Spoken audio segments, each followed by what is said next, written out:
Hello बच्चों, स्वागत है एक बार फिर से हमारे YouTube चैनल में। कल की क्लास में हमने कूलाम के नियम से संबंधित जितने भी आंकिक प्रश्न थे लगभग करवाए थे। आज की क्लास में हम नया टॉपिक लेकर चल रहे हैं जिसे कहते हैं वैद्युत क्षेत्र की तीव्रता, यानी electric field, intensity of electric field. आइए जानते हैं कि वैद्युत क्षेत्र की तीव्रता क्या है और किसी बिंदु आवेश के कारण वैद्युत क्षेत्र की तीव्रता कैसे निकालते हैं। आज के हमारे दो टॉपिक रहेंगे, ठीक है। आइए जानते हैं वैद्युत क्षेत्र की तीव्रता। तो कौन सा टॉपिक है आज का हमारा? वैद्युत क्षेत्र की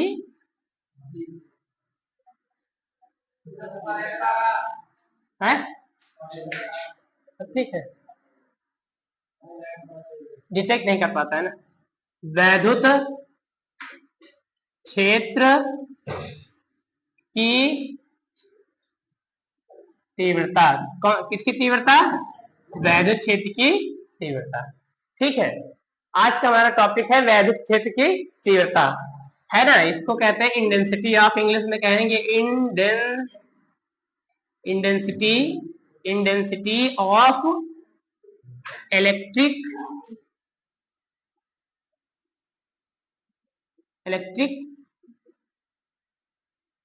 field, intensity of electric field, okay. अब ये होते क्या है, इसकी डिफिनीशन क्या होगी? इसकी डिफिनीशन निकालने के लिए, याद करने के लिए आपको सूत्र एक याद करना है आपको, ठीक है। उस सूत्र से ही डिफिनीशन आप बना लोगे, समझ में आया ना। आप सूत्र याद कर लोगे तो सूत्र से ही डिफिनीशन हो जाएगी। और दूसरी चीज देखो, इंटेंसिटी ऑफ इलेक्ट्रिक फील्ड माने होता है, यानी देखो आवेश कोई होगा यार, आवेश के चारों ओर वैद्युत क्षेत्र भी होगा ना, तो वो वैद्युत क्षेत्र कितना प्रबल होगा कितना नहीं होगा उस चीज पर निर्भर करता है, उसे कहते हैं, यानी उसका एरिया कितनी दूर तक होगा, समझ में आया ना। तो आप इसको जो है डिफाइन करने के लिए आप स्पेशली आप इस जो फार्मूला मैं बता रहा हूं, होता है फार्मूला E बराबर F बटे Q, E बराबर F बटे Q, ओके। E क्या है? वैद्युत क्षेत्र की तीव्रता, यानी वैद्युत क्षेत्र की तीव्रता को किससे दर्शाते हैं? E से दर्शाएंगे, ओके। और F से क्या होता है? बल। कौन सा बल हो जाएगा यहाँ पे? वैद्युत बल। और ये क्या है? आवेश। तो याद रखिएगा, इस तरह से कोई अगर फार्मूला है और आपको क्या बनाना है, डिफिनीशन बनानी है, तो आप नीचे वाले को एकांक मान लेते हैं। क्या मानते हैं? एकांक, ठीक है। आगे किसी विद्युत क्षेत्र में, ठीक है, या फिर किसी एकांक बिंदु आवेश, इसे क्या कहोगे? किसी, ऐसे समझ लो पहले, बाद में लिखना, ठीक है।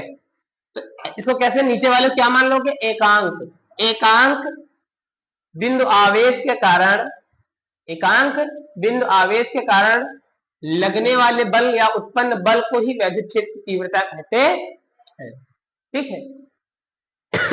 फिर से देख लो, एकांक, नीचे वाले क्या? एकांक बिंदु आवेश के कारण, है ना, लगने वाले बल को क्या कहेंगे? वैद्युत क्षेत्र की तीव्रता। ऐसे आप बना लो, फिर क्या कहोगे? इसकी डिफिनीशन क्या हो गई? एकांक बिंदु आवेश के कारण उत्पन्न वैद्युत बल को ही क्या कहेंगे? एक, है ना, वैद्युत क्षेत्र की, वैद्युत क्षेत्र की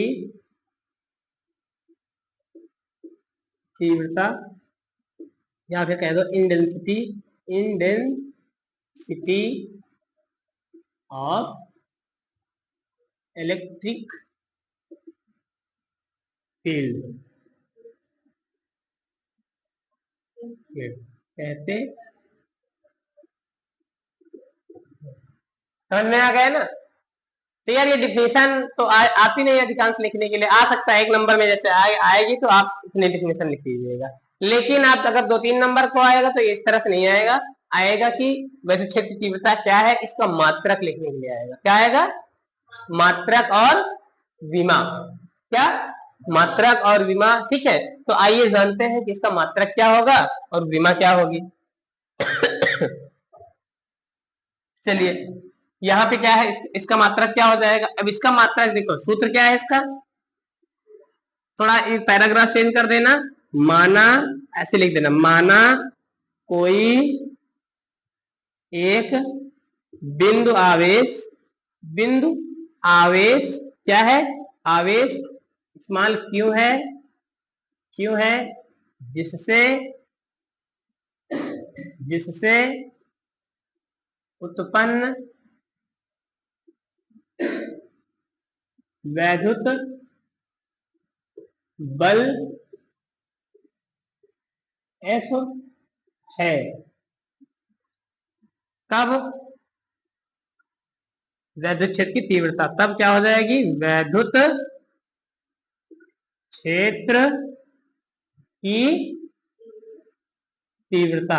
अब वैद्युत क्षेत्र की तीव्रता क्या हो जाएगी, ई बराबर ई वेक्टर बराबर एफ वेक्टर बटे क्यू, है ना।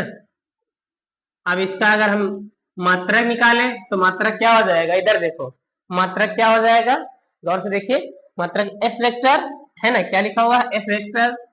तो इसका मात्रक एफ का मात्रक क्या, एफ बल होता है, बल का मात्रक क्या होता है, न्यूटन, और आवेश का मात्रक क्या होता है, कूलाम। तो वैद्युत क्षेत्र तीव्रता का मात्रक क्या हुआ, न्यूटन प्रति कूलाम।